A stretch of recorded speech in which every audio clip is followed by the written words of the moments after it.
आणि उपस्थित असलेले सर्व कार्यकर्तागण या सर्वांना माझा नमस्कार.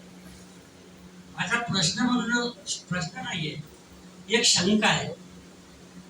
कारण की होते कसं, कारण की आपण बाबाचे सेवक, बाबाच्या शिकवणीप्रमाणे आपण वागतो, कार्य घडवतो आणि सर्व काही बाबाच्या शिकवणीप्रमाणे आपण चालत असतो. की विठोबाईला आपण 21 दिवसाचे त्यागाचे कार्य देतो. आपण 21 दिवसाचे त्यागाचे आपण कार्य देतो आणि नियमावलीमध्ये स्पष्ट उल्लेख आहे बाबाच्या नियमावलीमध्ये की त्यांनी 21 वेळा माळ जपून आहुती टाकावी आणि त्याच्यावर आपलं हवन कार्य घडवावं. तर आपल्याजवळ 21 महिन्याची माळ नसून आपल्याला 108 महिन्याची आपल्याकडे माळ आहे. तर याच्याकरता सविस्तर थोडक्यात मार्गदर्शन करतील अशी मी त्यांना विनंती.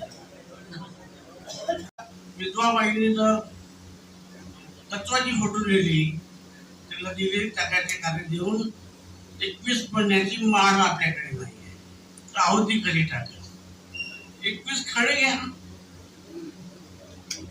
21 खडे घ्या आणि बाबा म्हणजे म्हणून सोळा करा, आहुती होऊन जाते तुमची. त्या बाईला मार जपायची गरज नाही त्याच्यानंतर, आहे का नाही? काय काय विचित्र सेवक आहेत की त्यांना काय सांगत म्हटलंय, त्याची तिचं वय पाहत नाही, तिचं सोय पाहत नाही आणि तिला